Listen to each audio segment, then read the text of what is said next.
Hello students, আমি সুমনা মণ্ডল। Gate গ্র্যাজুয়েটের নতুন একটি ভিডিওতে তোমাদের সকলকে জানাই স্বাগত। আজ আমি চলে এসেছি আবারও তোমাদের সামনে নতুন একটি ভিডিও নিয়ে। তোমরা যারা Bardhaman university education third semester major যে পরীক্ষা দিলে, সেই পরীক্ষা আশা করি সকলেরই খুব ভালো হয়েছে। এবং এই যে ভিডিওটাতে আমি তোমাদের সঙ্গে ডিসকাস করব এডুকেশন থার্ড সেমিস্টার মেজর পেপারের যে দুটো পেপার তোমাদের আছে, সেই দুটো পেপারে যে কোয়েশ্চেনটা এসে গেছে সেই কোয়েশ্চেনটা, এবং এসিসি পেপারে যে কোয়েশ্চেনটা তোমাদের থার্ড সেমিস্টারে এসে গেছে সেই কোয়েশ্চেনটা নিয়ে এই ভিডিওতে টোটাল একটু ডিসকাস করব।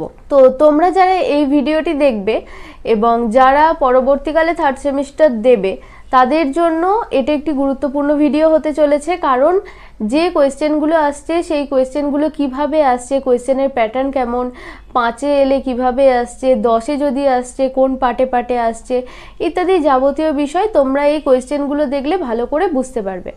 আর ভিডিওটা পুরোটা দেখলে তোমাদের একটি সম্পূর্ণ ধারণা হয়ে যাবে যে কোয়েশ্চেনগুলো কিভাবে আসছে এবং আসতে পারে। তো চলো শুরু করি আজকে আমরা আমাদের আলোচনা। এটা হচ্ছে তোমাদের এনইপি সিলেবাসের থার্ড সেমিস্টারে ফার্স্ট কোয়েশ্চেন পেপার। তো তোমাদের প্রথম যে পেপারটা ছিল সেই পেপারটার নাম ছিল এডুকেশনাল ফিলোসফি 2। কারণ তোমরা ফার্স্ট সেমিস্টারে এডুকেশনাল ফিলোসফি 1 দিয়ে এসেছো, থার্ড সেমিস্টারে এসে 2। 2 নম্বরে তোমাদের যেমন 15টা কোয়েশ্চেন থাকে, সেরকম 15টা কোয়েশ্চেন, এবং এখান থেকে লিখতে হয় তোমাদের 10টা। তো প্রথম যেটা ছিল দেখো, পাশ্চাত্য দর্শনের 4টি বৈশিষ্ট্য লেখো। এবার দ্বিতীয় যেটা এসেছিল সেটা হচ্ছে জ্ঞানতত্ত্ব কি। থার্ড যেটা ছিল সেটা হচ্ছে 4 জন আধুনিক পাশ্চাত্য দার্শনিকের নাম লেখো। ভাববাদ অনুযায়ী শিক্ষার লক্ষ্য লেখো। তারপরে যেটা ছিল বাস্তববাদী দর্শনের প্রধান প্রতিপাদ্য বিষয়গুলি কি কি, মানে বাস্তববাদী দর্শন কি কি মূল কথা বলেছে, বাস্তববাদী দর্শনের মূল কথা কি কি, সেটাই এখানে জানতে চেয়েছে।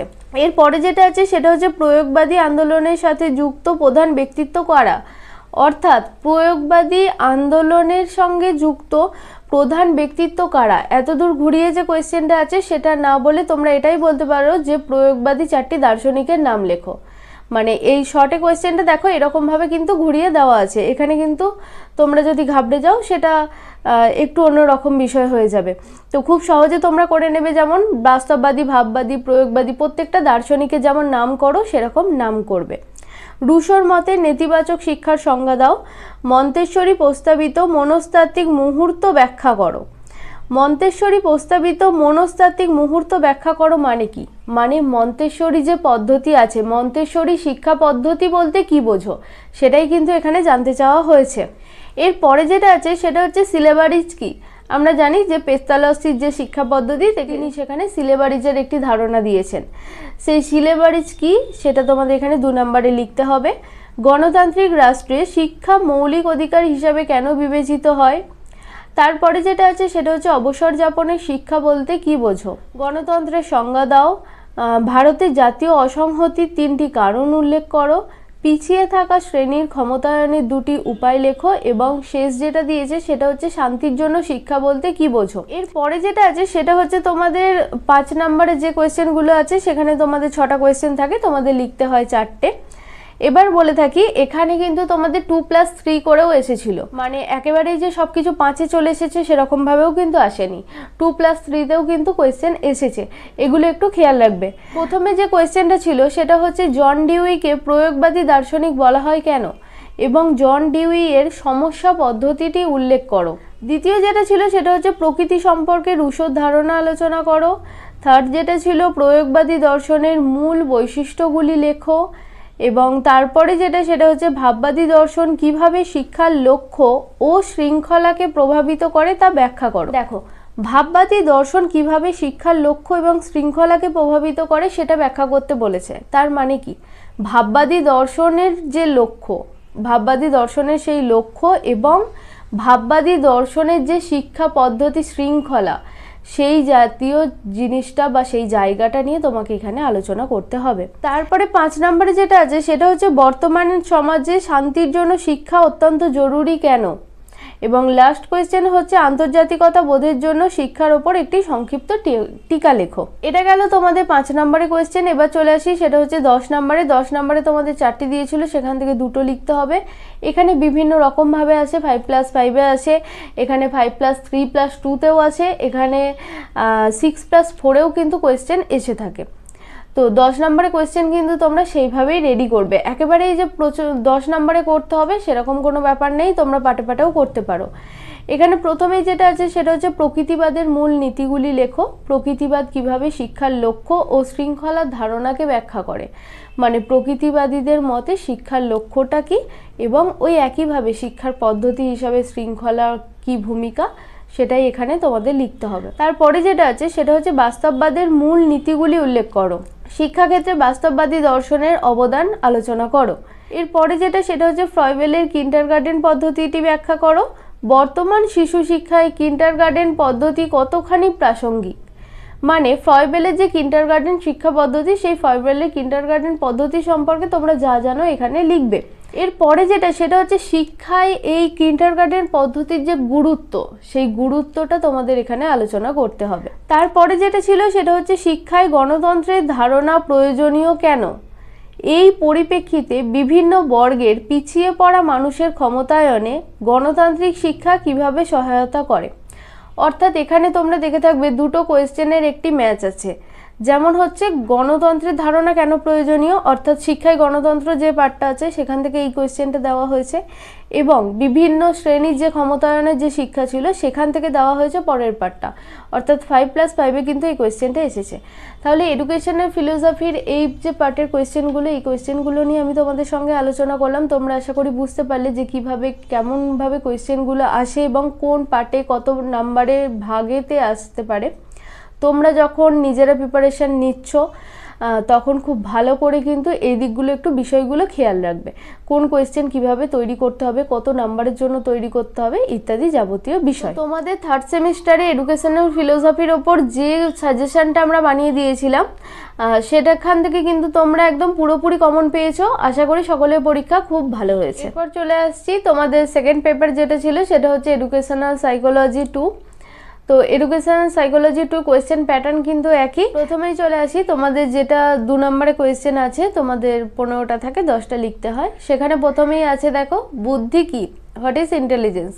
তো বুদ্ধি কি এখানে তোমাকে 2 নম্বরে লিখতে হবে। এবার এই জাতীয় কোয়েশ্চেনগুলোই বলে থাকি বুদ্ধি কি, সেখানে তুমি একটা সংজ্ঞা দিলে এবং সবসময় চেষ্টা করবে যে কোনো একজন শিক্ষা মনোবিদদের মতে যে সংজ্ঞাগুলো হয় সেই সংজ্ঞাগুলো একটা দেওয়ার, তাহলে কি তোমার কোয়েশ্চেনের উত্তরটাও খুব সুন্দরভাবে সাজানো হলো এবং নাম্বারটাও তোমার আসবে ভালো। এরপর দেখো আছে বুদ্ধির 2টি বৈশিষ্ট্য লেখো। বুদ্ধির 2টি বাচনিক অভিজ্ঞতার উদাহরণ দাও। তারপরে যেটা আছে সেটা হচ্ছে বুদ্ধাঙ্ক কি, অর্থাৎ আইকিউ কি। বুদ্ধির ওপরে যে একটি পুরো গোটা ভিডিও আমাদের করে দেওয়া আছে, তোমরা সেখানে গিয়ে বুদ্ধি সম্পর্কিত যদি কিছু জানতে চাও বা ভিডিও দেখতে চাও তোমরা সেটা দেখে নিতে পারো। পরে যেটা সেটা হচ্ছে দেখো ব্যক্তিত্বের 2টি বৈশিষ্ট্য লেখো। লিবিডো কি, ক্ষণস্থায়ী স্মৃতি কি। এবার দেখো এখানে যে কোয়েশ্চেনটা ছিল যে লিবিডো কি, এটা পড়তে গেলে তোমাকে কিন্তু চলে যেতে হবে সাইকো অ্যানালিটিক্যাল তত্ত্বে, মানে অনেক ভিতর থেকেও কিন্তু এখানে কোয়েশ্চেন আসে। তোমাদের এই যে সাইকোলজি পার্টটা তোমরা দেখবে এটা একটা বিস্তৃত পার্ট, ঠিক আছে। এখানে ভিতর থেকেও কিন্তু ছোট ছোট কোয়েশ্চেন আসে। এগুলো আমরা ক্লাসে যখন পড়াই সেই পড়ার সময় এই ছোট ছোট জিনিসগুলো আলোচনা করে দিই, যেগুলো হচ্ছে ইম্পর্টেন্ট টপিক। তারপরে যেটা সেটা হচ্ছে ক্ষণস্থায়ী স্মৃতি কি। তারপরে আছে বিস্মৃতির 2টি কারণ লেখো, মানে ভুলে যাওয়া, এই যে ভুলে যাওয়ার ওপর ভুলে যাওয়ার 2টি কারণ লেখো। এরপরে যেটা আছে সেটা হচ্ছে আত্মীকরণ কি। এই যে আত্মীকরণ বা অ্যাসিমিলেশন, এটা আমরা কোথায় পেয়ে থাকি, এটা আমরা পেয়ে থাকি স্কিমার জাতীয় জায়গায়, যেখানে আমাদের আছে বুদ্ধির এককের জায়গায়, সেখানে অভিযোজন বলো, আত্মীকরণ বলো, সাংগঠনিকরণ বলো, যাবতীয় জিনিস বলো। তার মানে এগুলো পড়তে গেলে তোমাকে একটু গভীরে যেতে হবে বা ভিতর থেকে জানতে হবে। তাহলে একটা জিনিস খেয়াল করবে যে সাইকোলজি পার্টে কিন্তু শর্ট কোয়েশ্চেন একটু ভিতর থেকে এসে থাকে।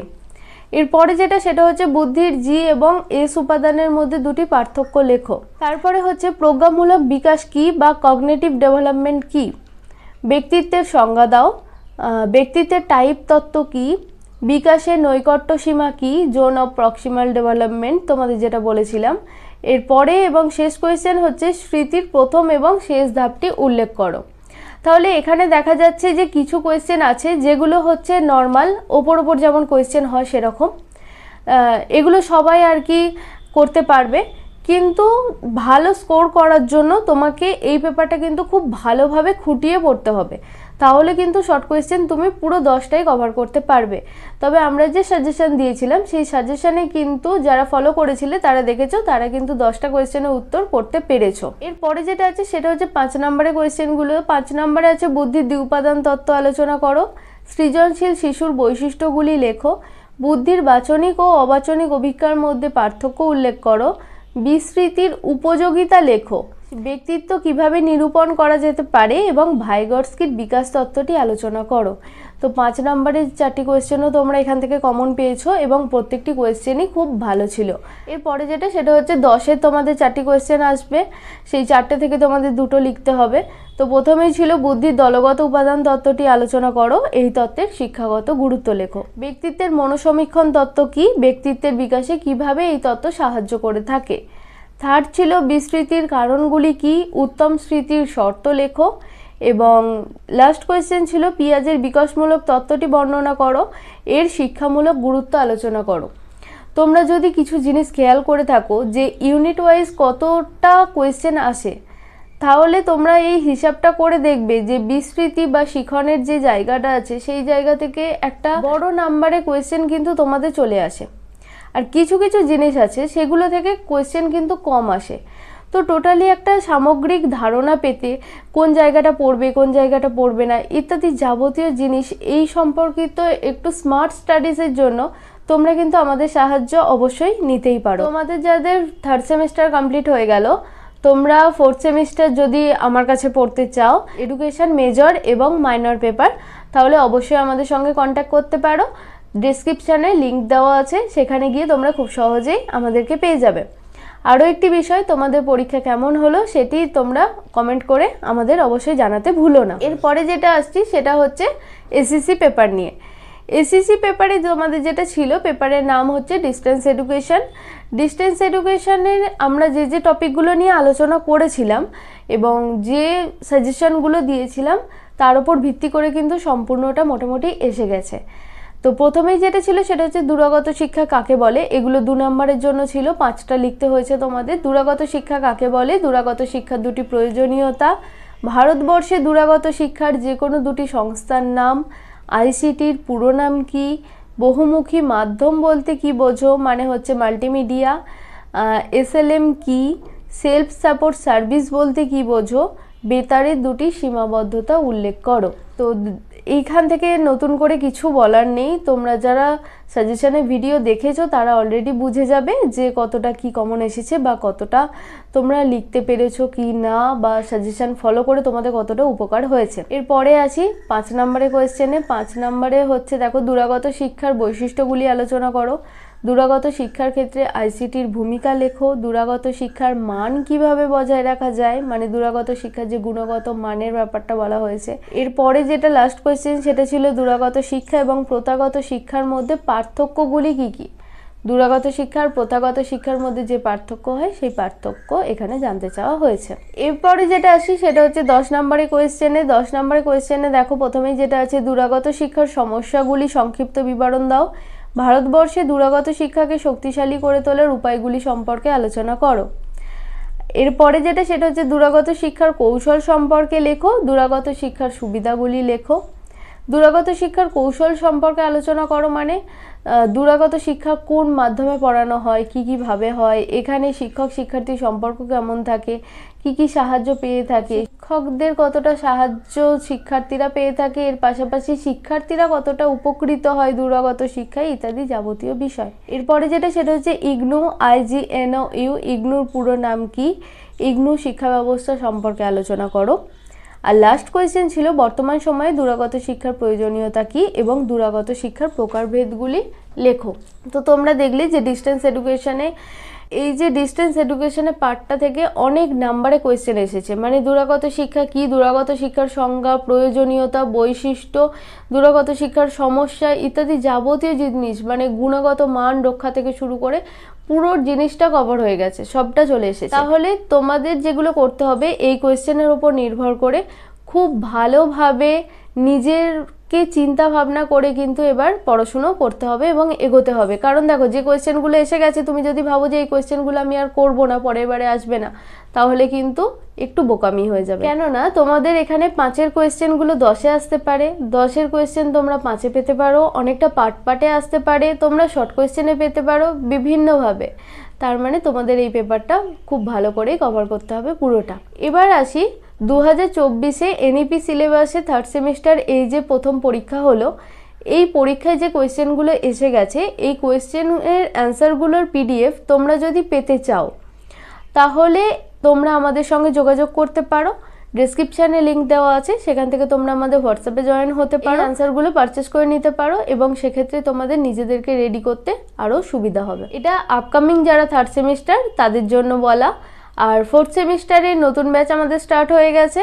তোমরা যারা যুক্ত হতে চাইছো বা যারা আমার কাছে পড়তে চাইছো তারা অবশ্যই কন্ট্যাক্ট করতে পারো। আজকের এই ভিডিওটি এতটাই। সকলে খুব ভালো থেকো। Thank you.